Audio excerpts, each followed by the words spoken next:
أستغفر الله العظيم اللهم صل على محمد النبي الأمي وعلى آله وسلم تسليما السلام عليكم ورحمة الله وبركاته ওয়ালাইকুম আসসালাম। সবাই কেমন আছেন?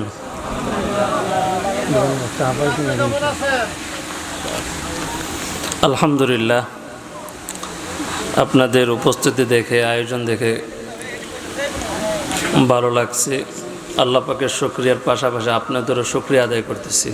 আশেপাশে যারা আছি, দায়িত্বশীল ব্যতীত সকলেই প্যান্ডেলের ভিতরে চলে আসি।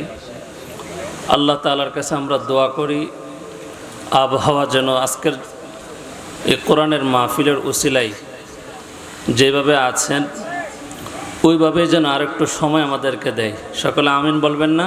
আমিন। আল্লাহ যেন মাহফিলকে কবুল করেন, সকলে বলে আমিন। আলহামদুলিল্লাহ আলহামদুলিল্লাহিল্লাযী জাআলাশ শামসা ওয়াল কমারা বিহুসবান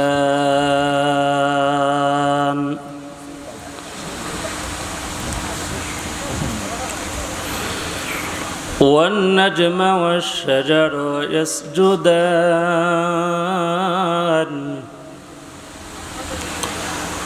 وفضل زمانا على زمان كما فضل مكانا على مكان وإنسانا على إنسان ونشهد أن لا إله إلا الله وحده لا شريك له لا ضد له ولا ند له ولا مثل له ونشهد أن سيدنا وسندنا وحبيبنا وحبيب ربنا وطبيبنا وطبيب قلوبنا ومولانا محمدا عبده ورسوله وعلى آله وسلم تسليما وبعد فأعوذ بالله من الشيطان الرجيم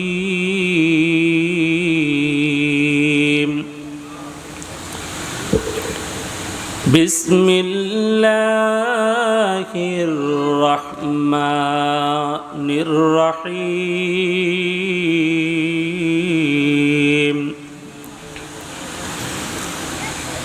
قد أفلح المؤمنون الذين هم في صلاتهم خاشعون والذين هم عن اللغو معرضون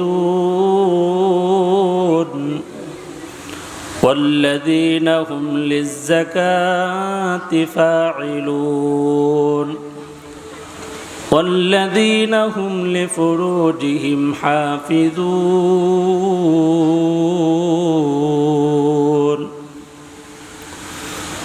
صدق الله مولانا العظيم وصدق رسوله النبي الأمي الكريم ونحن على ذلك من الشاهدين والشاكرين والذاكرين والحمد لله رب العالمين سبحانك لا علم لنا إلا ما علمتنا إنك أنت العليم الحكيم رب اشرح لي صدري ويسر لي أمري واحلل عقدة من لساني يفقه قولي رب زدني علما ربي زدني علما ربي زدني علما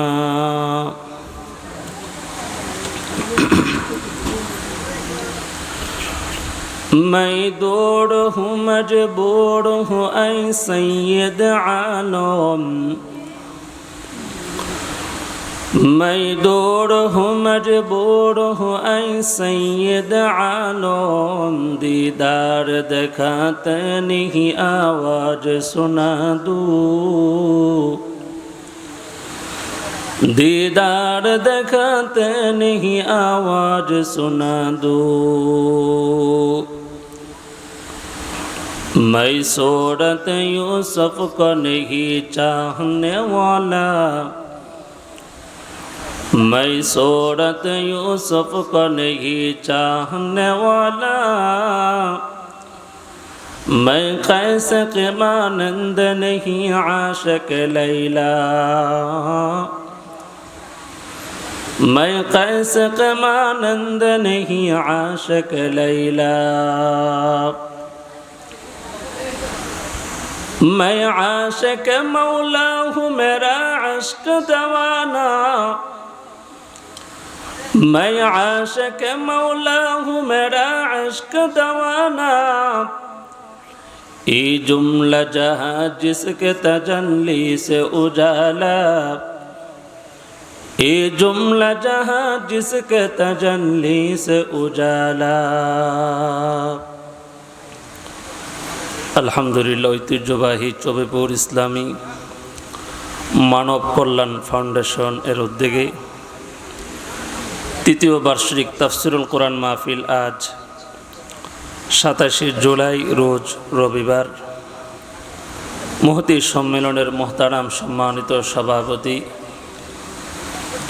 উস্তাজুল আসাতিজা হযরতুল আল্লাম হাফেজ মাওলানা মিজানুর রহমান সাহেব বারাকাল্লাহু ফি হায়াতি সকলে বলে আমিন মুহতি সম্মেলনের প্রধান মেহমান হযরত মাওলানা আনিসুর রহমান আশরাফি দামাত বারাকাতুহুমুল আলিয়া অল্প সময়ের মধ্যে হযরত মঞ্চে উপবিষ্ট হবেন এসে পৌঁছাবেন আজকের মাহফিলের বিশেষ আমন্ত্রিত উলামায়ে কেরামদের মধ্যে বয়ান করেছেন উস্তাজুল আসাতিজা হযরতুল আল্লাম হযরত মাওলানা সৈয়দ মুফতি মাহবুব আল মাদানী দামাত বারাকাতুহুমুল আলিয়া সহ হযরত উলামায়ে কেরাম আইম্মায়ে মাসাজিদ সামনে উপবিষ্ট মুরব্বিয়ান আজম আমার কলিজার টুকরা যুবক বন্ধুগণ পর্দার আড়াল থেকে যে যেখান থেকে শ্রবণ করতেছেন আমার শ্রদ্ধা সম্মানিত মা ও বোনেরা আল্লাহ পাকের দরবারে লক্ষ্য করে শুকর সুজুদ যে মহান রব আমাদেরকে কবুল মঞ্জুর করে ভালোবেসে কোরআনের এক মুহতি মজলিসে কোরআনের তাফসিরে আল্লাহ আমাদেরকে এই গ্রাম থেকে সমাজ থেকে ভালোবেসে মহাব্বত করে কোরআনের প্যান্ডেলের নিচে আসার বসার তৌফিকটুকু যে রব দান করেছেন নিয়ামতের শুকরিয়া আদায় করা দরকার আছে না নেই আল্লাহর ভালোবাসা বহির প্রকাশ ঘটিয়ে উচ্চ আওয়াজে সকলে কালিমাতুশ শুকর আদায় করে পড়ি আলহামদুলিল্লাহ লক্ষ কোটি দুরুদ ও সালাম আকে নামদার তাজদার মদিনা সৈয়দুল মুরসালিন ও রহমাতুল লিল আলামিন সৈয়দুস সাকলাইন ইমামুল মুরসালিন শেষ নবী শ্রেষ্ঠ নবী উম্মতের কান্ডারি নবী শাফাআতে কিবরিয়া নবী নবী আহমদ মুহাম্মদ মুস্তাফা সাল্লাল্লাহু আলাইহি ওয়া আলিহি ওয়াসাল্লামের উপর সর্বোপরি শোভেপুর ইসলামী মানব কল্যাণ ফাউন্ডেশন এত সুন্দর একটি তাফসিরের ব্যবস্থা করেছেন। এতে করে আপনারা যারা আসছেন বসছেন সবাই খুশি না বেজার? সকলে এদিকে মনোযোগী হন। প্যান্ডেলের নিচে বসে আপনারা যদি ঘাড় ঘুরে পিছনে তাকান আমার মনোযোগ নষ্ট হয়ে যাবে। আমি অল্প সময় কথা বলবো, যেহেতু তাফসিরুল কোরআন মাহফিল, সরাসরি আল্লাহর কোরআন থেকে সূরাতুল মুমিনুন 114 সূরার মধ্যে একটি সূরা, 23 নম্বর সূরা পবিত্র কোরআনের। সূরার নাম কি? সূরাতুল মুমিনুন। সবাই বলেন সূরার নাম কি? সূরাতুল মুমিনুন। এই সূরাটি আল্লাহ তাআলা মুমিনদের নামে নামকরণ করেছেন, নাম রেখেছেন। ইমানদার মুমিন নারী পুরুষদের নামে আল্লাহ তাআলা সূরা নাজিল করেছেন। সুবহানাল্লাহ বলবেন না? পবিত্র কোরআনে 114 সূরার মধ্যে কাফেরদের নামেও আল্লাহ সূরা নাজিল করেছেন। সূরাতুল কাফিরুন পবিত্র কোরআনে আছে না নাই? মুমিনদের সম্পর্কে আল্লাহ কোরআনে সূরা নাজিল করেছেন নাম রেখে। আবার আল্লাহ তাআলা কাফের মুশরিকদের নাম নিয়েও সূরা নাজিল করেছেন। মাঝামাঝি জমিনে আরেক শ্রেণীর মানুষ বসবাস করে, মুনাফিক। কথা বলেন, মুনাফিক সমাজে আছে না নেই? এই মুনাফিকুন নামেও আল্লাহ তাআলা পবিত্র কোরআনে আরেকটি সূরা নাজিল করছেন। তো আমরা আজকে আলোচনা শুনব মুমিনুন সূরার থেকে, পবিত্র কোরআন থেকে সরাসরি আলোচনা শুনব যে আল্লাহ তাআলা মুমিন নারী পুরুষকে এই সূরার মধ্যে কি সুসংবাদ দিয়েছেন, কি আদেশ করেছেন। আল্লাহ তাআলা এই পবিত্র সূরার মধ্যে মুমিনদেরকে 7টা গুণ আল্লাহ নিজে বর্ণনা করেছেন। একটু সকলে জবান খুলে বলবেন, মুমিনদের কয় গুণ আল্লাহ বর্ণনা করেছেন? 7 গুণ। এই 7টি গুণ যদি কোনো নারী পুরুষ যুবক বৃদ্ধ অর্জন করে, আল্লাহ তাআলা নিজে বলেন যে তারা সরাসরি জান্নাতের ওয়ারিস, তারা জান্নাতে চলে যাবে। জোরে বলুন সুবহানাল্লাহ। আমরা এখানে যারা আসছি সকলে মুসলমান মুমিন। এখানে আমাদের যেটা জানার দরকার, বোঝার দরকার যে 7টা গুণের মধ্যে আমার কোন গুণটা আছে কোনটা নাই। যেই গুণগুলো আমাদের মধ্যে আছে তো শুকরিয়া আদায় করা দরকার যে আলহামদুলিল্লাহ এই গুণটা আমার আছে। না থাকলে বাকি গুণগুলা আমাদের আমলে রাখা দরকার আছে না নাই? যদি এই 7 গুণ কারো মধ্যে থাকে, নারী হোক পুরুষ হোক, সবাই বলেন সে কিসের ওয়ারিস? জান্নাতের ওয়ারিস। সবাই বলেন না কিসের ওয়ারিস? জান্নাতের ওয়ারিস। দুনিয়াতে বাবার রেখে যাওয়া সম্পদ, যেই মাত্র বাবা ইন্তেকাল করেন বাবার রেখে যাওয়া সম্পদের ওয়ারিস কারা হয়? ছেলে এবং মেয়ে, স্ত্রীরা। কথা বলেন ঠিক কিনা? এই সম্পদ নিয়ে কত মারামারি, কত কিছু হয়। বলেন দুনিয়ার যে সমস্ত সম্পদ আমরা দেখি আর দেখি না, যত দামি বস্তু এই পৃথিবীর মধ্যে আল্লাহ তাআলা সৃষ্টি করেছেন, স্বর্ণ হীরা মুক্তা, পৃথিবীর যত দামি সম্পদ আছে সব সম্পদ বিক্রি করে জান্নাতের একটা ইটের মূল্য হবে? কথা বলেন না হবে? আল্লাহ বলেন এই 7 গুণ যদি তোমরা অর্জন করো, আমি আল্লাহ ওই জান্নাতের মালিক তোমাদেরকে বানিয়ে দেব। জোরে বলেন না সুবহানাল্লাহ। পবিত্র কোরআনুল কারীমে মহান আল্লাহ তাআলা বলেন, قد أفلح المؤمنون الذين هم في صلاتهم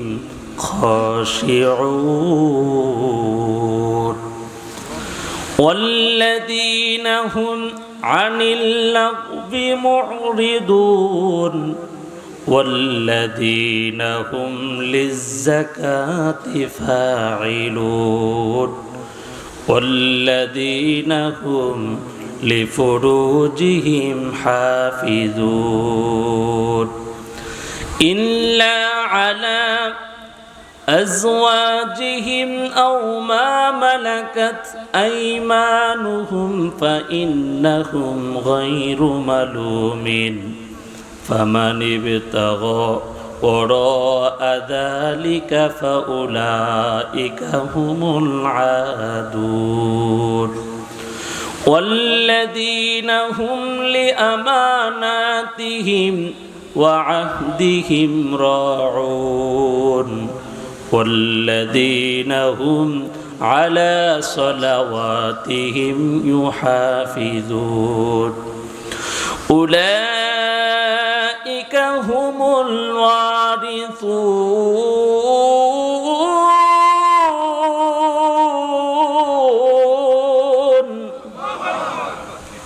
আল্লাহ তাআলা বলেন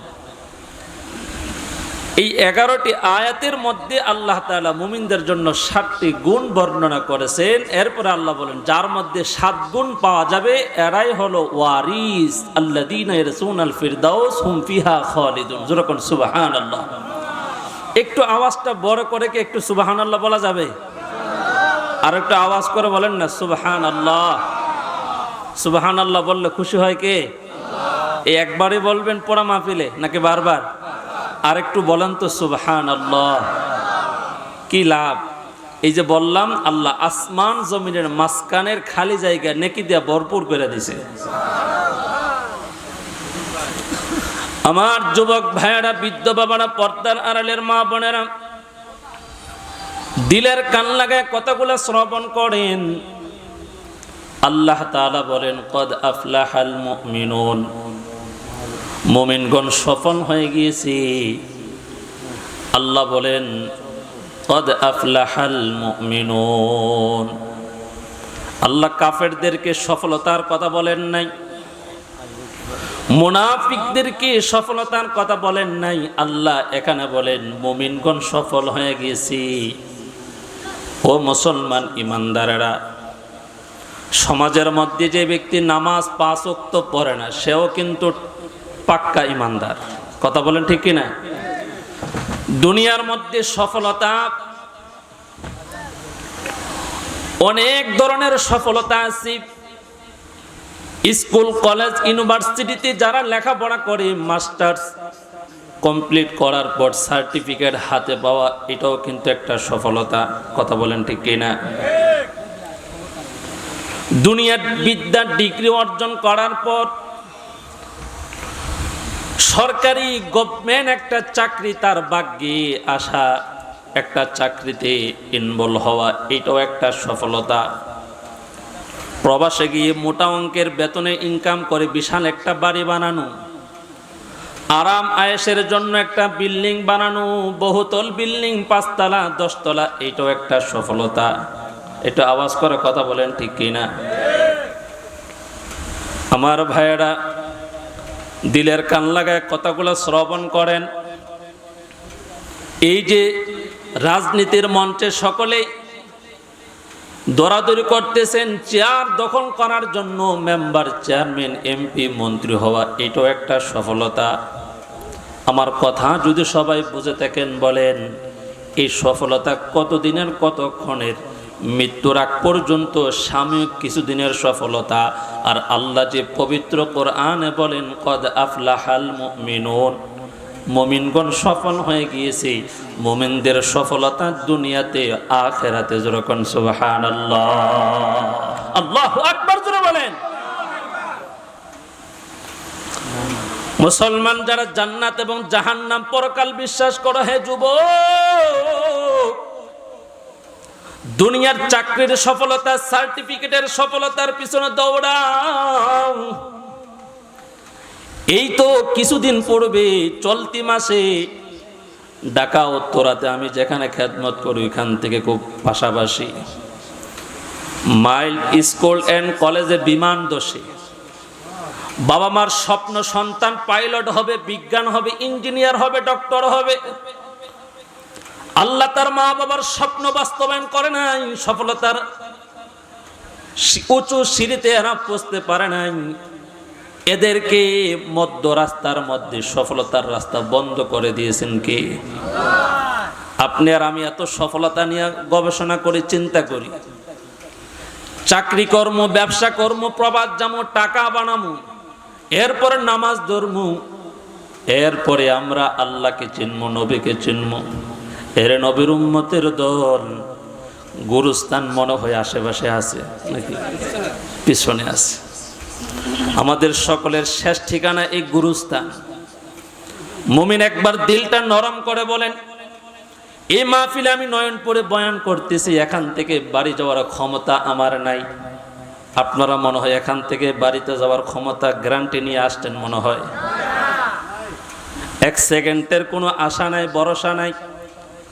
আল্লাহ বলেন, কদ আফলাহাল মুমিনুন হাইয়া আলাল ফালাহ।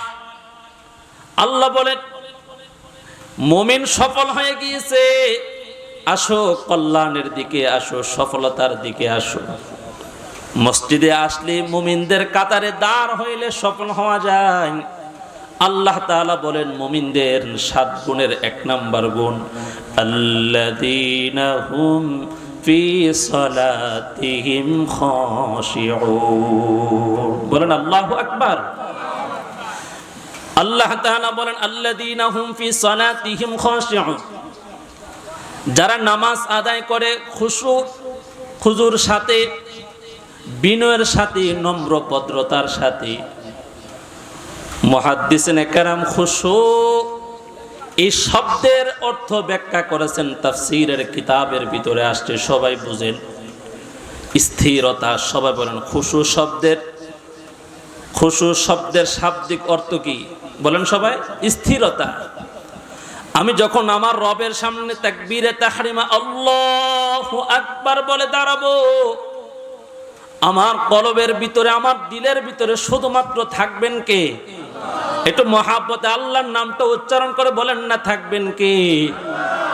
কিন্তু আমরা যখন নামাজে দাঁড়াই, ব্যবসার কথা স্মরণ হয়, জমিনের ধানের কথা স্মরণ হয়, আমার গরুটা বাহিরের কাজটি, বৃষ্টি শুরু হয়ে গেছে, গরুর কথা স্মরণ হয়।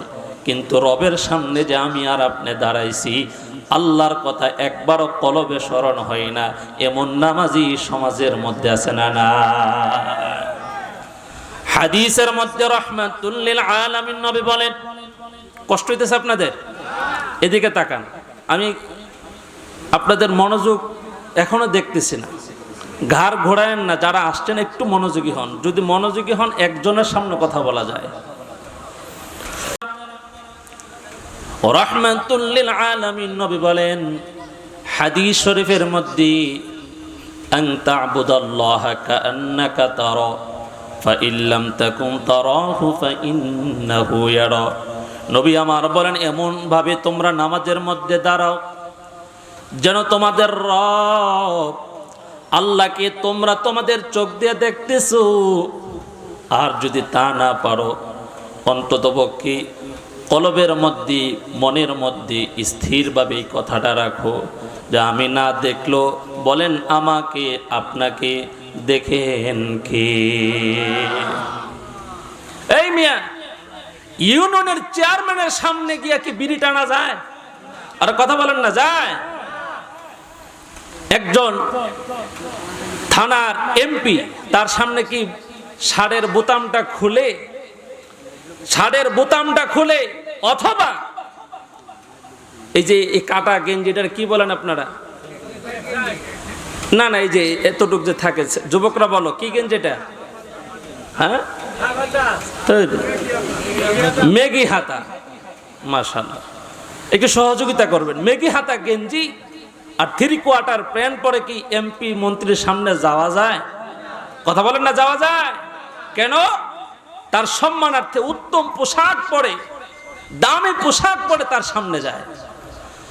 সকলে আওয়াজ করে বলেন, আপনাদের চৌবেপুরে মসজিদ আছে না নাই? এই মসজিদ কার ঘর? আল্লাহর ঘরে যখন যায়, মসজিদের ঘাটলা ওজুখানা পর্যন্ত বিড়ি টানতে টানতে মুরব্বী পাঞ্জাবি খান কাদের উপর ফালায়া এরপরে ধীরে ধীরে যায়। কথা বলেন, যায় কি যায় না? মেসওয়াকও করে না, মুখের মধ্যে দুর্গন্ধ, যে কাপড়টা পরিধান করেছে 1 সপ্তাহ পর্যন্ত এটা ধৌত করে নাই, গন্ধের কারণে আরেকজনের কষ্ট হয়। কথা বলেন ঠিক কিনা? আমার যুবক ভাইয়েরা, বৃদ্ধ বাবারা, দুনিয়ার এমপি মন্ত্রীর সামনে গেলে যদি পোশাকের এত সচেতনতা থাকে আপনার, যে রবের সামনে দাঁড়াইছে, যে আল্লাহ আপনাকে আমাকে জান্নাত দিবেন, সর্বশেষ সর্বনিম্ন যে জান্নাত, এই জান্নাতটা দুনিয়া 10টা সমান হবে। জোরে কন্যা সুবহানাল্লাহ। ওই জান্নাতের মালিকের সামনে আপনি কিভাবে দাঁড়াইলেন?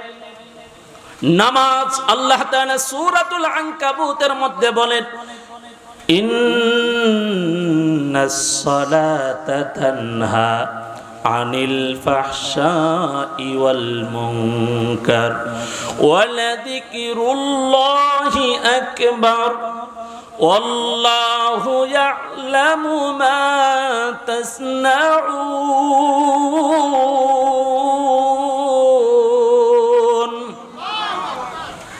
আমার যুবক ভাইরা, বৃদ্ধ বাবারা, পর্দার আড়ালের মা বোনেরা, আল্লাহ বলেন নামাজ মন্দ অশ্লীল গৃহীত কাজ থেকে হেফাজতে রাখে, বিরত রাখে।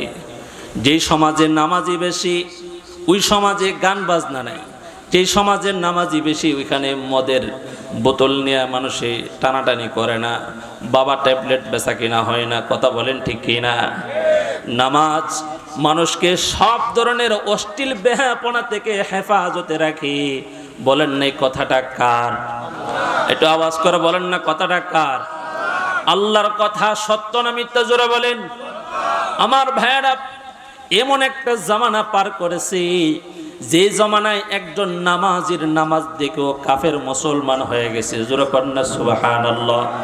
নবীর একজন সাহাবী হযরতে খুবাইব রাদিয়াল্লাহু তাআলা আনহুকে যখন কাফেররা পাকড়াও করলেন, গ্রেফতার করলেন, আমার ভাইয়েরা, কাফেরদের শিবিরে আনন্দ উল্লাস গান বাজনা শুরু হয়ে গেছে।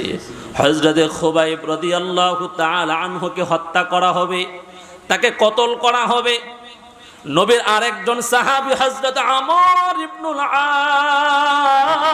আস, হযরত সাঈদ বিন আমের, তিনি মুসলমান হন নাই, তিনিও কাফেরদের শিবিরে আনন্দ করেন। ইসলাম সম্পর্কে তার কোনো ধারণা নাই।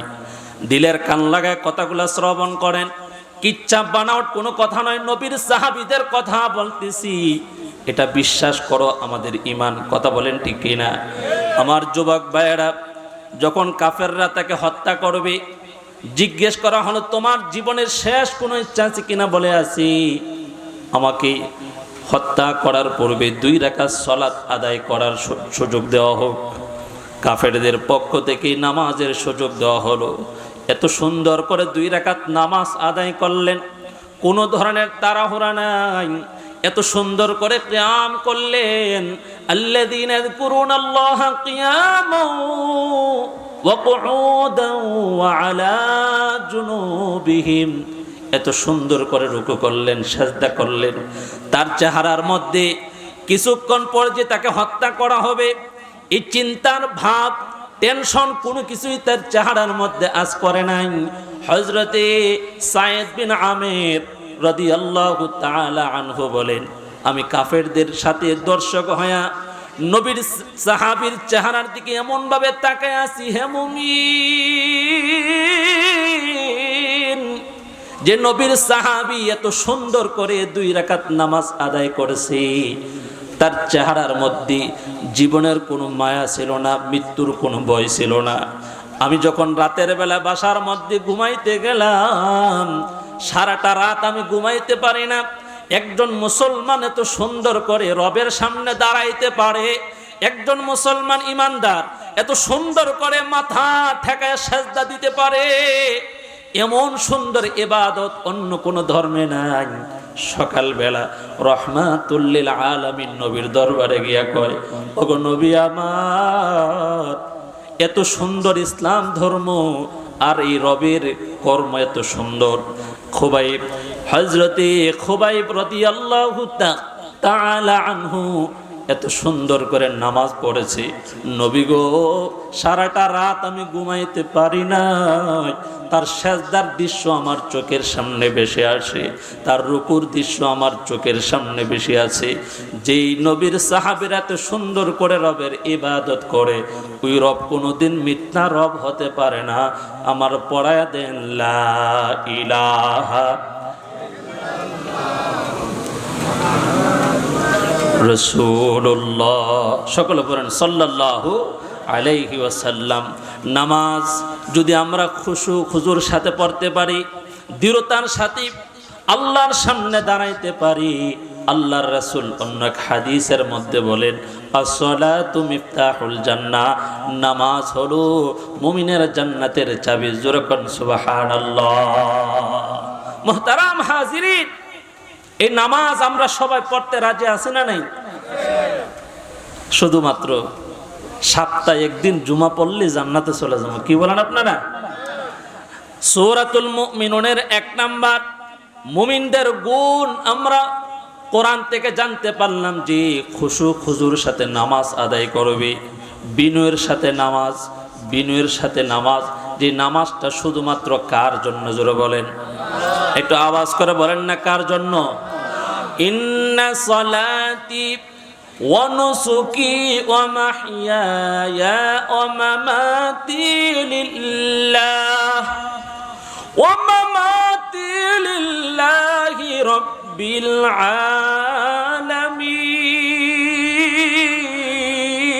আলামিন। আমার নামাজ, আমার কুরবানি, আমার হায়াত, আমার মৌত, সকলে আওয়াজ করে বলেন না, কার জন্য? আল্লাহর জন্য।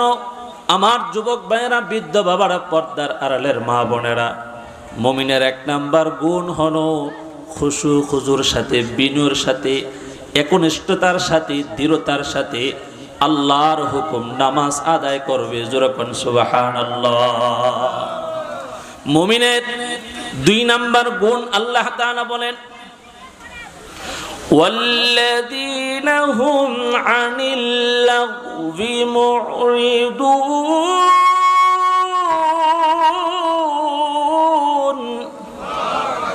এতগুলো মানুষ যদি একটু আল্লাহর মহাব্বতে আল্লাহু আকবার বলি। সিমরাইল আমার অনেক আত্মীয় স্বজন আছে, আমার জীবনে অনেক দলাদলি মারামারি আমি দেখছি। এই দলাদলির মধ্যে দর রে মার রে আওয়াজকে আসতে দেয় না জোরে দেয়? এই না কথা বলেন, আসতে না জোরে? তাহলে আল্লাহর নামটা আল্লাহু আকবার বলতে এই জোর কি আমাদের শরীরে এখন নাই? একটু হাতের মুষ্টি বন্ধ করে বলেন আল্লাহু আকবার, নারে তাকবীর। আল কোরআনের আলো, কোরআন সুন্নাহর আলো, কোরআন সুন্নাহ যেখানে। মাশাআল্লাহ, আল্লাহ কবুল করেন বলে আমিন। ওই যে প্যান্ডেলের বাইরে যারা দাঁড়ায় আছে মোবাইল নিয়ে, এরা হুজুর আমরা সারা। এই যুবক ভাইয়েরা আসো, যাও না, কপাল পড়ো না। যেহেতু আমি তোমাদেরকে মহাব্বত করে দৃষ্টি করে ডাক দিছি, হইতে পারে এখানে আসলে এই আশা তোমার জান্নাতেও নিয়ে যাইতে পারে। কথা বলেন ঠিক কিনা? এই আওয়াজ করে কথা বলেন ঠিক কিনা? এখানে আসলে লস আছে না লাভ? যে আয়াতটা তেলাওয়াত করছি, মুমিনের 2 নাম্বার গুণ আল্লাহ বলে যারা অযথা কোনো কাজ কর্ম লিপ্ত হবে না। আনিল লাগবি মুরিদুন। অযথা কোনো কাজ কাকে বলে? পাবজি গেম খেললে বলেন দুনিয়াতে কোনো লাভ আছে নিও? এই যুবক ভাইরা একটু কথা বলেন, লাভ আছে ভাই? ক্রামবুট খেললে, সারা রাত খেললে, টাইগার স্প্রিট আর কত কিছু দিয়া খেলে। কি কষ্ট পাইতেছেন যুবক ভাইরা? বলা দরকার আছে না নাই? এই যে সারা রাত জেগে এই সমস্ত গেমসে আপনারা সময় দেন, এটা আপনার শারীরিক কোনো উপকার আছে? ক্ষতি আছে না নাই? মুরব্বীরা কথা বলেন, আছে না নাই? 90 মিনিট ফুটবল খেলার দর্শক হয়ে দাঁড়ায় থাকলে বলেন এই কাজের দ্বারা, দাঁড়ানোর দ্বারা দুনিয়াবি কোনো ফায়দা আছে? আখেরাতে মনে এটার কারণে ফুলসিরাত তাড়াতাড়ি পার হওয়া যাইব? আমার কথা আপনারা বুঝেন? 90 মিনিট ফুটবল খেলা আমরা দেখি না, বরঞ্চ আরো দেখা যায় গোল যদি না হয় আরো 20 মিনিট বাড়ায়। 110 মিনিট দাঁড়ায় থাকতে আমার মুরব্বী আব্বাজানের কোনো কষ্ট হয় না। কিন্তু চবপুর কেন্দ্রীয় মসজিদে ইমাম সাহেব এশারের নামাজের কেরাত একটু লম্বা করছে, উনি শুরু করে, কথা কোন ঠিক কিনা? এমন যাওয়ারা মুসল্লি আছে, এটা মুমিন মুসল্লি না, এটা কি মুসল্লি? যাওয়ারা মুসল্লি।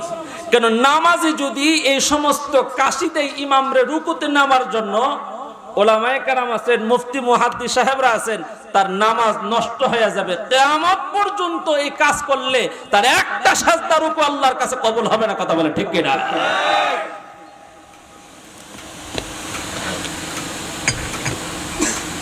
মসজিদে আসলে চেয়ার টাইম না সামনের কাতারে গিয়ে বসে নামাজ পড়ে। এই চাচা মিয়া কিন্তু আবার 90 মিনিটের খেলা, চেয়ার তো দূরের কথা, জাগা না পেলে হে গাছের ডাইলে বসে খেলা দেখে। কথা কন আছে না নাই?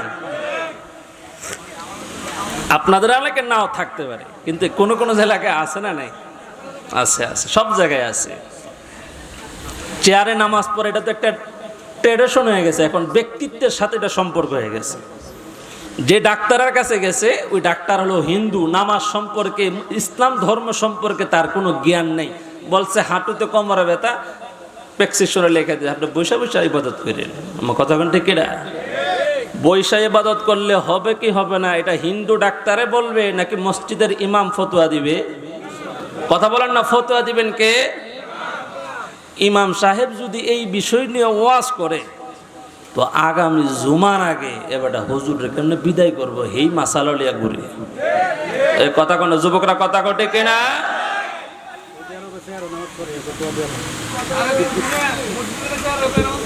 সৌদি আরব পরে, সৌদি আরব পরক আর না পরক, পরক আর না পরক, ইমান যার আমল তার, কবর যার যার। কথা কোন ঠিক কিনা? আমার দেশের বর্তমানে আমার দেশে গোটা এশিয়া মহাদেশের সবচাইতে গ্র্যান্ড মুফতি যিনি, যার ফতোয়া দেওয়ার পরে এই ফতোয়ার মধ্যে কলম ধরার ক্ষমতা যারা রাখে না, এমন একজন মুফতি সাহেব আমাদের বাইতুল মুকাররমের বর্তমান খতিব। যেরকম সুবহানাল্লাহ। এই সমস্ত যোগ্য আলেমদের উত্তরসূরি মুফতি সৈয়দ মাহবুব আল মাদানী, সৈয়দ মাওলানা মিজানুর রহমান, আপনাদের আজকের মাহফিলের সভাপতি, এরা হলো হক্কানি রব্বানি আলেম। কোন ডাক্তারের ফতোয়ায়, সৌদি আরবের কামলার ফতোয়ায় ইসলাম ধর্মের ইবাদত চলতে পারে না। একমাত্র মসজিদে ইবাদত করতে হলে উলামায়ে কেরামদের ফতোয়া নিয়ে পড়তে হবে। কথা বলেন ঠিক কিনা? ফতোয়াবাজি সহজ। মসজিদের পাশে দোকানে বসে একবারটা টিভি দেখে কষ্ট হইতেছে আপনারা? তো একজনের দিকে চাচা নামাজে যাবেন না? কফর জীবনে বহুত নামাজ পড়ছি। তোরা কয়দিনের নামাজি রে? কথা কোন আছে না? তোর পড়া তুই পড়, হের বিলে বহুত নামাজ পড়ছে।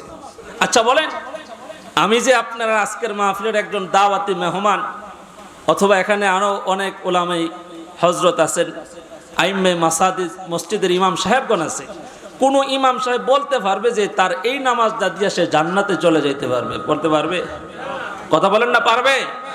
আরে ভাই, যেই ইমাম সাহেব সুন্দর করে সুন্নত তরিকায় উজু করে, গোসল করে, পবিত্রতা অর্জন করে নামাজ পড়ায়, কোরআন শরীফ সহি শুদ্ধতার সাথে, সেই ইমাম যদি নামাজ দিয়ে জান্নাতে যাওয়ার গ্যারান্টি দিতে না পারে, যে বেটা 24 ঘন্টার মধ্যে 18 ঘন্টা বিড়ি টানে আর খালের ফার গিয়া ব্যারেস্টারে গুসলুংডি দিয়া ফরজ তরক করে গরু দোয়ায়, এ বেটা নামাজ দিয়ে জান্নাতে চলে যাইব। কথা বলেন, আপনারা দিল এইটাই সাক্ষী দেয়? নাউজুবিল্লাহ বলবেন না একবারও? এই হলো সমাজের অবস্থা। আল্লাহ আমাদেরকে হেদায়েতি সমাজ জ্ঞান দান করেন। একটু মহাব্বতে বলেন আমিন। আমার যুবক ভাইয়েরা, দিলের কান লাগায় কথাগুলো শ্রবণ করেন। ওয়াল্লাযীনা হুম আনিল লাগবি মুরিদুন, আল্লাহ বলেন মুমিনের 2 নাম্বার গুণ, অযথা কথা কাজে লিপ্ত হবে না। মোবাইলে সারা রাত আমার বায়ানা, মেসেঞ্জারে চ্যাটিং করা, ইমোতে কথা বলা, এইগুলো কিন্তু অযথা কাজ, গুনার কাজ। কথা বলেন ঠিক কিনা? রাহমাতুল লিল আলামিন নবী আমার বলেন, আল্লাহর নবী বলেন, মান কানা ইউমিনু বিল্লাহি ওয়াল ইয়াউমিল আখির ফালিয়াকুল খায়রান আও লা ইসবিত। আল্লাহর রাসূল বলেন, তোমরা যারা আল্লাহ এবং রাসূলের প্রতি বিশ্বাস স্থাপন করেছো, পরকালের প্রতি, তোমরা যখন কথা বলবে ফালিয়াকুল খায়রান, তখন তোমরা উত্তম কথা বলবে, আর না হয় আওলা ইসবিত, তোমরা চুপ থাকবে। অযথা কথা, গীবত, শাখায় চাষতলে বসে বিভিন্ন মোড়ে মোড়ে সমালোচনা, টাইম পাস করা, গেম খেলে আড্ডা দিয়ে সময় নষ্ট করা নিষেধ করেছেন আমার রাসূল। আল্লাহ বলেন, অযথা কথা কাজে লিপ্ত হওয়া, খেলার দর্শক হওয়া, ফুটবল খেলার দর্শক হওয়া, ক্যারাম বোর্ড খেলার খেলোয়াড় হওয়া, লুডো খেলার খেলোয়াড় হওয়া, ক্রিকেট খেলার খেলোয়াড় হওয়া, এগুলা অযথা, দুনিয়া আখিরাতে কোনো লাভ নাই, কোনো উপকার নাই। এইগুলা মুমিন লিপ্ত হইতে পারে না, এই গুণে গুণান্বিত হতে পারে না। হযরতে উকবা ইবনে আমির রাদিয়াল্লাহু তাআলা আনহু পয়গম্বরের কাছে এসে বললেন, ইয়া রাসূলুল্লাহ, মান নাজাতু ইয়া রাসূলুল্লাহ, মান নাজাতু ইয়া রাসূলুল্লাহ। ওগো নবীজি, কোন জিনিসের মধ্যে নাজাত রয়েছে? আল্লাহর রাসূল বলেন, আমসিক আলাইকা লিসানাক, যে চুপ থাকে সে নাজাত পেয়ে যায়। জোরে কর না সুবহানাল্লাহ। এটা আওয়াজ করে বলেন না আল্লাহু আকবার। নাজাত, মুক্তি কিসে? আমসিক আলাইকা লিসানাক, যে তার জবানকে হেফাজত করবে, চুপ থাকবে, আল্লাহর রাসূল বলেন সে নাজাত পেয়ে যাবে। জোরে কর না সুবহানাল্লাহ। আমার যুবক ভাইরা, বৃদ্ধ বাবারা, পর্দার আড়ালের মা বোনেরা, গীবত শাখায় পুরুষের থেকে মহিলারা যখন 2 জন 4 জন একসাথে হয়ে যায়, এমনকি স্বামীর বদনাম পর্যন্ত শুরু হয়। কথা বলেন ঠিক কিনা? শাশুড়ির বদনাম, ননসের বদনাম, জালের বদনাম, দেবরের বদনাম করতে করতে ঘন্টার পর ঘন্টা চলে যায়, নামাজের খবর নাই, আল্লাহর ভয় নাই। ও পর্দার আড়ালের মা বোনেরা শোনো, দুনিয়ার মধ্যে গুনাহ করে যদি কবরে যাও, এই চবপুর গুরুস্থানে কত দামি ফ্যামিলির মেয়েরা এখানে 5টা কাফনের কাপড় নিয়ে দুনিয়া থেকে চলে গেছে। মা, একদিন আপনার জানাজা হবে, কবরের মধ্যে যদি আল্লাহর জান্নাত চান, আল্লাহ বলেন 7 গুণে গুণান্বিত হও মুমিন। 1 নাম্বার গুণ খুশু খুজুর সাথে, বিনয়ের সাথে নামাজি হও। 2 নাম্বার গুণ হলো অযথা কথা, কাজ থেকে নিজেকে বিরত রাখা। এই গুণগুলা যদি অর্জন করতে পারো, কবরে যাওয়ার পর রাবিয়া বুসরির মতন কবর জান্নাত বানাই দিবেন কে? আমার যুবক ভাইরা, মুমিনের 3 নাম্বার গুণ, আল্লাহ তাআলা বলেন, ওয়াল্লাযীনা হুম লিয-যাকাতি ফাঈলুন। আল্লাহ বলেন, যারা যাকাত আদায় করেন। কষ্ট হইতেছে আপনারা? কথা বলতেছেন কেন আপনারা? এই যুবক ভাইরা হাসতেছেন না? আল্লাহর কোরআন যেখানে তেলাওয়াত করা হয়, এই মেয়ে শুনেন, আল্লাহর কোরআন যেখানে পড়া হয়, আসমান থেকে সরাসরি বৃষ্টি নাজিল হয়, রহমতের বৃষ্টি। সুবহানাল্লাহ বলেন না? আমি কোরআন পড়ি, এরা কথা বলতেছে, হাসাহাসি করতেছে। তাহলে ওয়াজ বন্ধ করে দিয়ে আপনারা কতক্ষণ হাইসা নেন প্রধান বক্তা আসার আগ পর্যন্ত? কি বলেন? হ্যাঁ, তাহলে আপনারা এরকম করতেছেন কেন?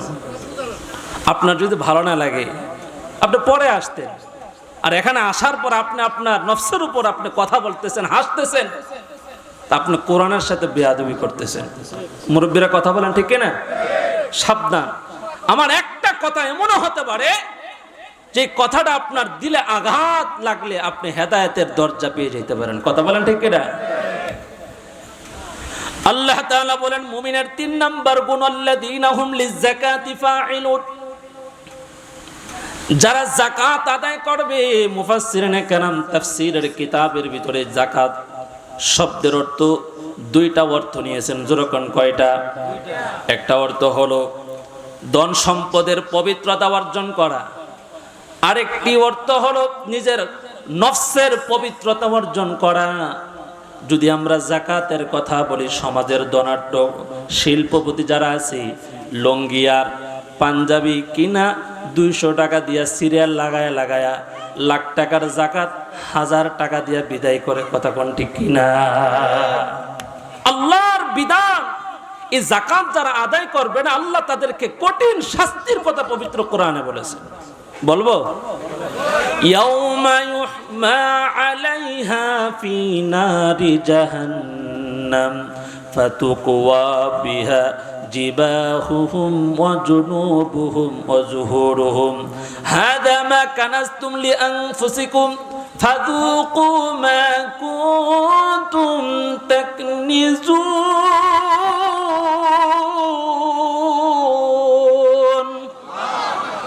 আল্লাহ বলেন, ওই দিন, যেদিন হাসরের ময়দানে তোমরা উপস্থিত হবে, আল্লাহ তোমাদের গচ্ছিত সম্পদ সোনা রূপা গুলাকে আগুনের মধ্যে ইয়াউমা ইউহমা আলাইহা ফি নারি জাহান্নাম ফাতুকওয়া বিহা জিবাহুহুম ওয়া জুনুবুহুম ওয়া যুহুরুহুম হাদা মা কানাজতুম লিআনফুসিকুম।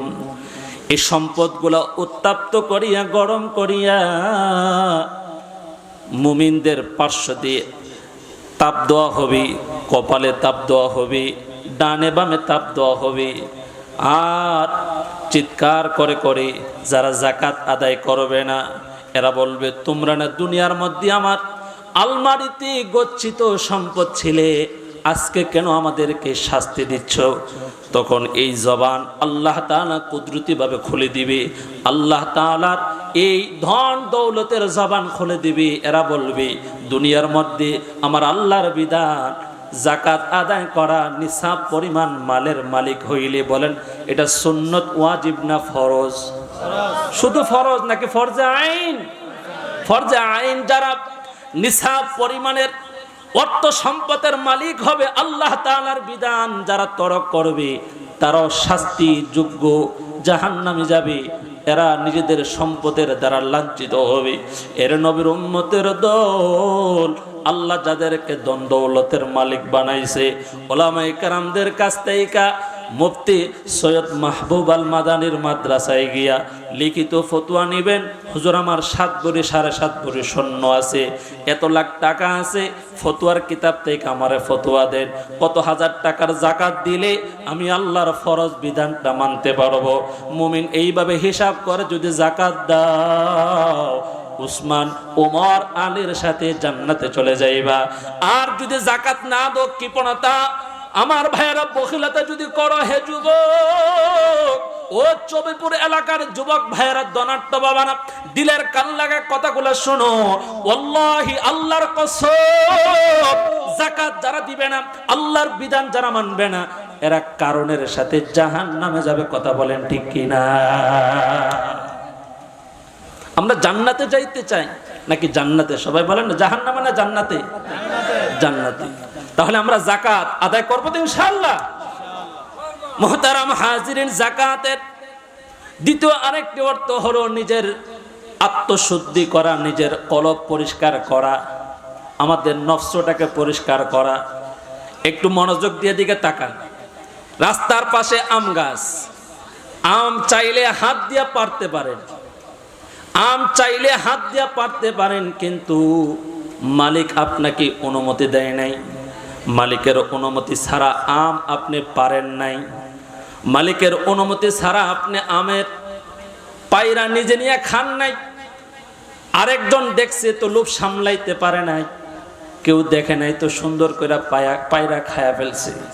বলেন না, এই যে চুরি করলো, নফসের উপর জুলুম করলো, একজন আল্লাহর ভয়ে মালিক, দুনিয়ার আম গাছের মালিক দেখে নাই, কিন্তু সৃষ্টির মালিক আমার আল্লাহ। বলেন না, আমার আল্লাহ রাতের আধারে, যেখানে সিসি ক্যামেরা নাই, প্রশাসন নাই, ওই জায়গায় কেউ না দেখলো একজন দেখেন, তিনি কে? আইনামা তুয়াল্লু ফাসাম্মা ওয়াজহুল্লাহ। যেদিকে তাকায় ওদিকে একজন দেখেন, তিনি কে? হে মুমিন, আল্লাহ তাআলা বলেন, যারা নিজের অন্তরাত্মাকে পবিত্র করবে। সূরাতুল আলার মধ্যে বলেন কদ আফলাহা মান তাযাক্কা ওয়া যাকারা ইসমা রাব্বিহি ফাসাল্লা। আল্লাহ তাআলা বলেন কদ আফলাহা মান তাযাক্কা, যারা নিজেদেরকে পবিত্রতা, যারা নিজেরা পবিত্রতা অর্জন করেছে এরা সফল হয়ে গিয়েছে। আমার ভাইয়েরা, সূরাতুশ শামসের মধ্যে আল্লাহ আরো বলেন কদ আফলাহা মান যাক্কাহা ওয়া কদ খাবা মান দাসসাহা, যারা নিজের অন্তর আত্মাকে পবিত্র করেছে, যারা নিজের কলবটাকে পবিত্র করেছে মুমিন, তাদেরকে সফল বলে ঘোষণা দিয়েছেন কে? আরো জোরে বলেন না, সফলতার ঘোষণা দিয়েছেন কে? যাদের কলবের ভিতরে আল্লাহর ভয় আছে, সমস্ত গুনাহ থেকে যাদের কলব, যাদের দিল পরিষ্কার হয়ে যায়, যারা কোনো গুনার কাজে লিপ্ত হয় না, আমার যুবক ভাইয়েরা, বৃদ্ধ বাবারা, পর্দার আড়ালের মা বোনেরা, আল্লাহ তাআলা সূরাতুশ শুআরার অন্য এক আয়াতের মধ্যে বলেন ইয়াউমা লা ইয়ানফা'ু মালু ওয়ালা বানুন ইল্লা মান আতাল্লাহা বিকলবিন সালিম। আল্লাহ তাআলা বলেন যেই দিন তোমাদের সম্পদ আর সন্তান তোমাদের কোনো কাজে আসবে না। ইয়াউমা লা ইয়ানফা'ু মালু ওয়ালা বানুন, যেই দিন তোমার সম্পদ, তোমার সন্তান তোমার কোনো কাজে আসবে না। ইল্লা মান আতাল্লাহা বিকলবিন সালিম, কলবে সালিম, পবিত্র কলব নিয়ে যদি রবের সামনে যাওয়া যায়, যার কলব যত বেশি পরিশুদ্ধ হবে, পবিত্র হবে, ওই মুমিন আল্লাহর তত কাছাকাছি থাকবে। যেরকম সুবহানাল্লাহ। আমার যুবক ভাইয়েরা, বৃদ্ধ বাবারা, পর্দার আড়ালের মা বোনেরা, হযরত বেলাল রাদিয়াল্লাহু তাআলা আনহু, দুনিয়ার না ছিল কোনো সৌন্দর্য, না ছিল টাকা, না ছিল বংশমর্যাদা, কিন্তু তার সুন্দর ঈমান ছিল। এই সুন্দর ঈমান থাকার কারণে সবাই বলে আবু জাহেল, আবু লাহাব, মক্কার শীর্ষ কাফের বেঈমানরা দুনিয়ার মধ্যে সম্মানের চেয়ারে বসলেও হযরতে বেলাল ঈমান থাকার কারণে দুনিয়াতে কেমন মর্যাদা ছিল। পয়গম্বরের সাহাবী হযরত ওমর আমিরুল মুমিনিন, হযরত বেলালকে দেখলে দাঁড়ায় যাইতেন, সালাম করতেন, এত সম্মান ছিল বেলালের। ওই বেলালের সুন্দর ঈমান থাকার কারণে আল্লাহ তাকে দুনিয়ার মধ্যে জান্নাতের সুসংবাদ দিয়েছে। জোরে জোরে একটু মহাব্বতে বলে, যৌনাঙ্গ দ্বারা যারা জিনা করে, গুনাহ করে, রাতের আধারে সমস্ত সিসি ক্যামেরা ফাঁকি দিলে, মা বাবার চোখ ফাঁকি দিলেও একজনের চোখ ফাঁকি দেওয়া যায় না। সবাই বলেন তিনি কে? দুনিয়ার সিসি ক্যামেরা বন্ধ, দুনিয়ার প্রশাসনের চোখ বন্ধ, দুনিয়ার সমস্ত বিদ্যুতের লাইট বন্ধ। এই অন্ধকারে গুনাহ করলে দেখেন কি? আল্লাহ বলেন যারা নিজের লজ্জাস্থানের হেফাজত করবে, রাহমাতুল লিল আলামিন, নবী আমার হাদিসের মধ্যে উম্মতকে জান্নাতে নেওয়ার জন্য জিম্মাদারি গ্রহণ। আল কোরআনের আলো, ইসলামের শত্রুরা, হযরত মাওলানা সালাউদ্দিন নানপুরি সাহেব। আল কোরআনের আলো ঘরে ঘরে থাকলেই, ঘরে ঘরে থাকলেই চলবে নাকি? আমাদের সংসদে কোরআন সুন্নাহ থাকা দরকার আছে না নাই? আরে ভাই শোনো, আমার যুবক ভাইদের দৃষ্টি, 313 জন সাহাবী যুদ্ধের ময়দানে সেনাপতির দায়িত্ব পালন করেন, রাহমাতুল লিল আলামিন। কথাটা খেয়াল করে শুনে, বদরের যুদ্ধে যদি মুসলমানদের বিজয় না হইতো রে, ও চৌবপুরের যুবক ভাইয়েরা, আমার কসবার মুসলমান, টুপি মাথায় দিয়া তোমরা বসবাস করতে পারতা না। এই দেশটাও ফিলিস্তিনের মতো যুদ্ধের রাষ্ট্র হয়ে যাইতো। কথা কোন ঠিক কিনা? নবীর দুইজন সাহাবী মক্কা থেকে বদরের প্রান্তরে যুদ্ধ শরীক হওয়ার জন্য, একজনের নাম হলো হযরত হুযায়ফা, তার সাথে আরেকজন হলেন তার পিতা হযরত ইয়ামামা রাদিয়াল্লাহু তাআলা আনহুমা। একটু মনোযোগ দিয়ে শুনেন, হৃদয়ের কান দিয়ে কথাগুলো শুনেন, ছবির কিচ্ছা গল্প নয়। নবীর সাথে যুদ্ধের ময়দানে নবীর দুইজন সাহাবী 313 জনের সাথে, আমার ভাইয়ারা 313 জন সাহাবী 1000 কাফেরদের মোকাবেলায় লড়াই করবে। কোনো অস্ত্র নাই, তরবাল নাই, তরোয়াল নাই, ঘোড়াও নাই, কিন্তু একটা জিনিস আছে, আমার আল্লাহর সাহায্য। কথা বলেন ঠিক কিনা? আবু জাহেল তাদেরকে পাকড়াও করলেন, কোথায় যাও?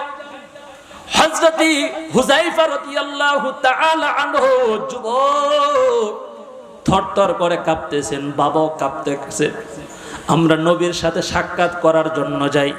আবু জাহেল বলে, এখন তো যাওয়া যাবে না, তোমরা যদি মুহাম্মদের সাথে যুদ্ধে শরীক হয়ে আমাদের বিরুদ্ধে অস্ত্র ধরো, আমি তো তোমাদেরকে ছেড়ে দিতে পারি না। মুসলমান জবানের কত দাম, ওয়াদার কত দাম। হুযায়ফা বলেন, আবু জাহেল তোমার সাথে ওয়াদা দিলাম, নবীর সাথে দেখা করে চলে আসব, তোমাদের বিরুদ্ধে অস্ত্র ধরব না, বদরের প্রান্তরে যাব না। আবু জাহেল এই ওয়াদা করার সাথে সাথে এদেরকে ছেড়ে দিলেন। দুইজন সাহাবী যদি 313 জনের সাথে যুক্ত হইতেন, কতজন হইতো? কথা বলেন না? 315 জন সাহাবী কমাস কম আর 10 জন কাফেরকে হত্যা করতে পারতো। কথা কোন ঠিক কিনা?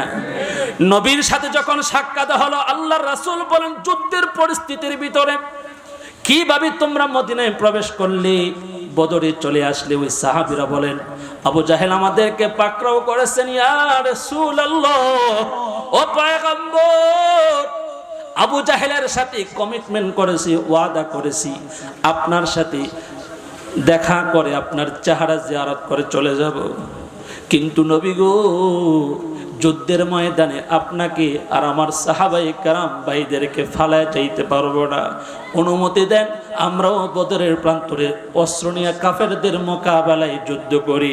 রাহমাতুল লিল আলামিন নবী আমার বললেন, না না, মুসলমান ওয়াদার বরখেলাফি করতে পারে না।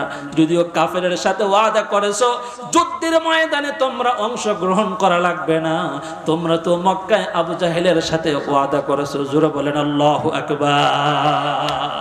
এটা ছিল মুসলমানদের সৌন্দর্য, এটাই হলো ইসলামের সৌন্দর্য। কথা বলেন ঠিক কিনা? আজকে আমরা ওয়াদা একেবারেই উদাসীন, ওয়াদা এমন ভাবে আমরা বরখেলাফ করি যেগুলা শুনতেও লজ্জা লাগে আমাদের। কথা বলেন ঠিক কিনা? এই যুবক ভাইরা যারা বিবাহ করেন নাই, ঘটক সাহেব পাত্রীর খবর নিয়ে আসছে, ছেলের বাবা বলছে আমার একটা মাত্র সন্তান, কোনো যৌতুক চাওয়া হবে না। এমন ভাবে কমিটমেন্ট করে বিবাহ শাদী হয় কি হয় না?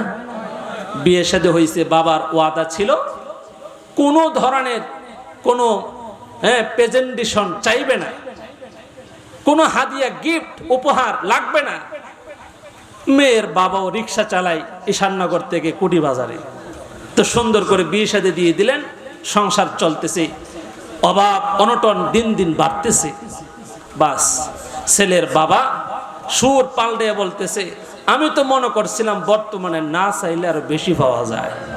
মা কথা কর না গা, কি আসেনি এমন? হাজি সাহেব টুপি মাথায় দিছে, দাড়ি রাখছে, হজ করছে, কিন্তু ভিতরটা এখনো পরিবর্তন হয় এমন হাজি ফাজি সমাজ আছে না নাই? কুটি বাজারে গরুর দুধরা নিয়ে যায় বালতি দিয়া 5 কেজি, তো 4 কেজি 500 গ্রাম 4.5 কেজি হয়েছে। হে চিন্তা করে টাকাটা যদি মিলাইতে চাই, বাজারটা করতে গেলে আরো আধা কেজির দরকার, তো কি করতে হইবে? আধা কেজি টিউকলের পানি বিসমিল্লাহ সহকারে ঢাইলা দিয়েছে। কথা কোন আসেনি এমন হাজি?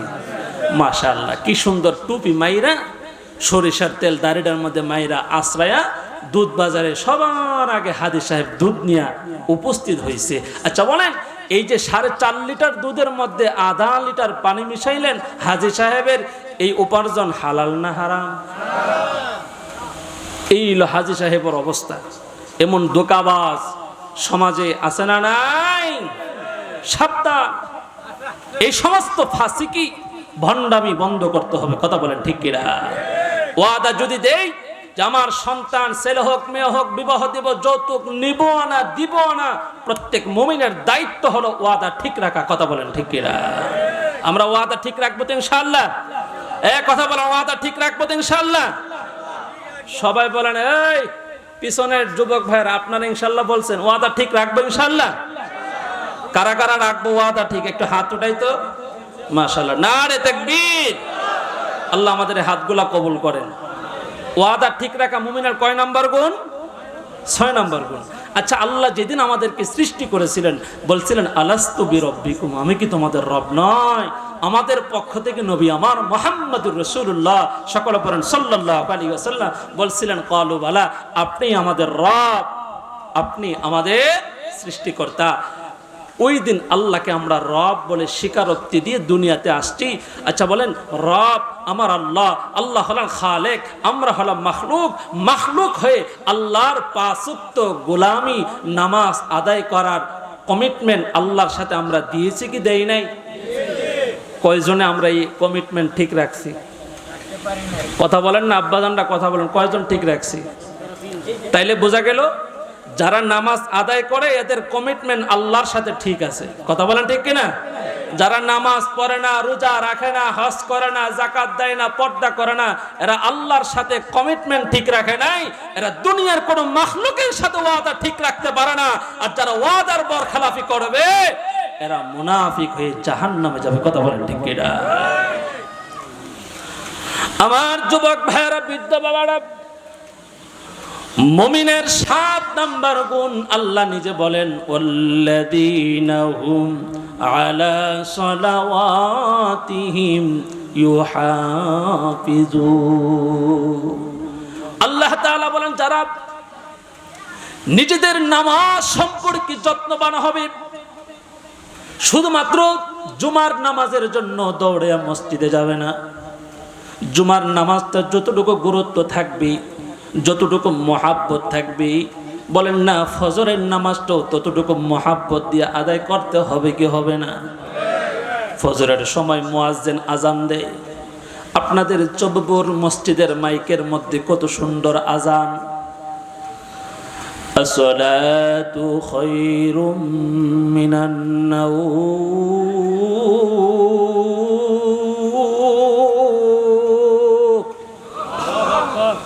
দেয় কি দেয় না?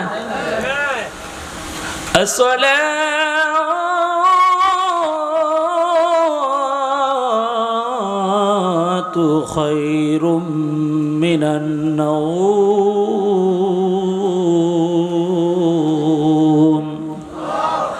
ঘুমের চেয়ে নামাজ ভালো, আর তুমি ঘুমাইও না।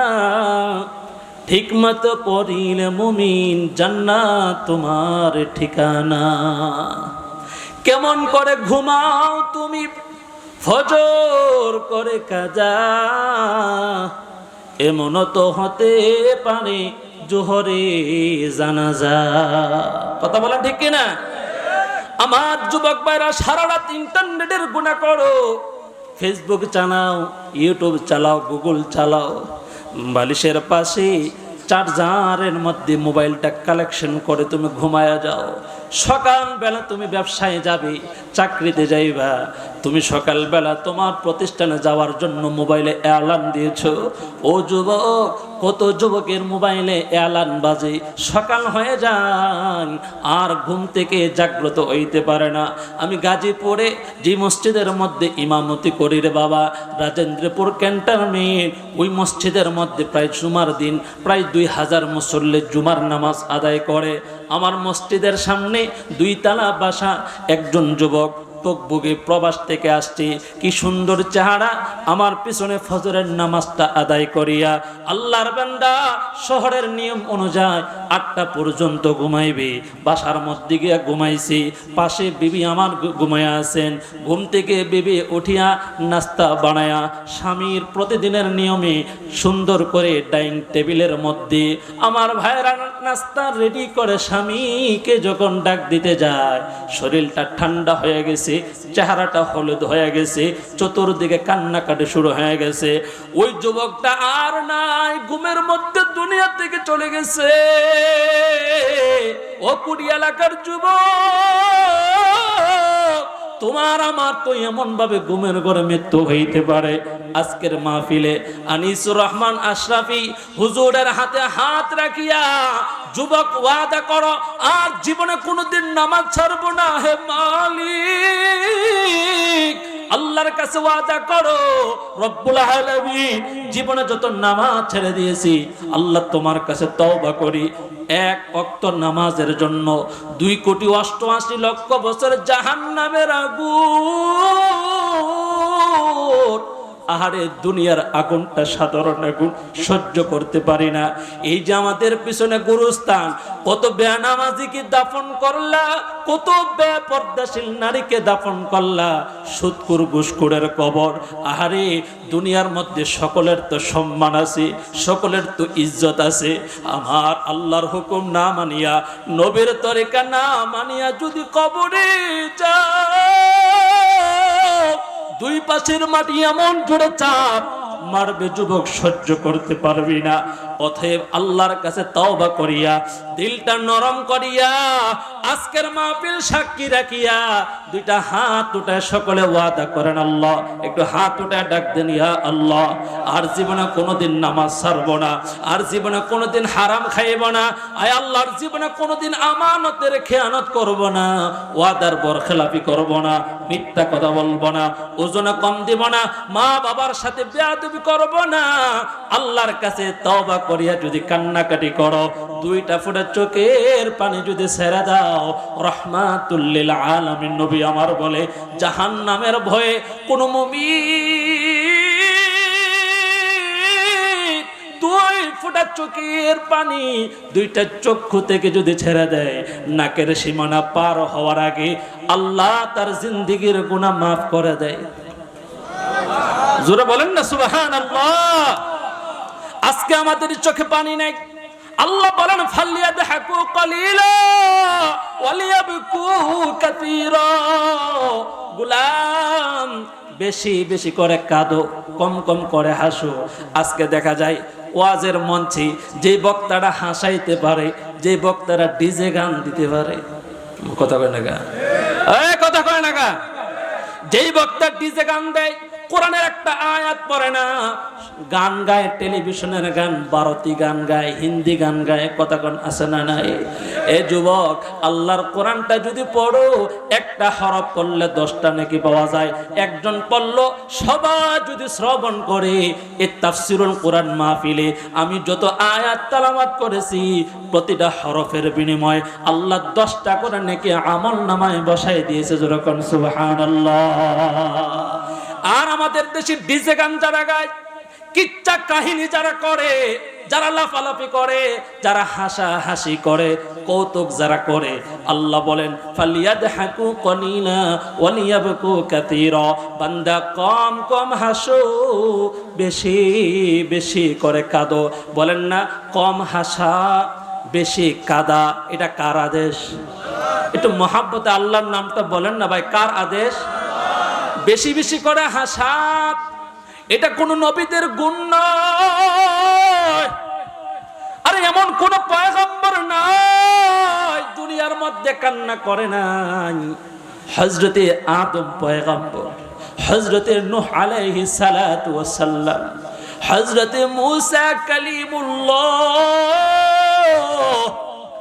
আমার রাসূল মুহাম্মাদুর রাসূলুল্লাহ সহ এমন কোন নবী নাই দুনিয়ার মধ্যে কান্না করে নাই। ওমরের জিন্দেগি তালাশ করো, কান্না।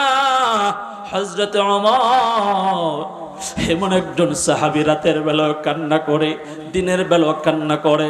আবু বকর কান্না করেছেন, উসমান কান্না করেছেন, হযরত আলী কান্না করেছেন, ফাতেমা কান্না করেছেন। আমরা দিয়ে হাসি, টিকটক দেখিয়া হাসি, কৌতুক দেখিয়া হাসি, গান বাজনায় গিয়া হাসি, খেলার মঞ্চে গিয়া হাসি, টেলিভিশন দেখে দেখে হাসি, ওয়াজের ময়দানও হাসি। এই হাসি আমাদেরকে জাহান্নামে নিয়ে যাবে। কথা বলেন ঠিক কিনা? মুহতারাম হাজিরিন, বলেন না কান্না আমাদের দরকার আছে না নাই?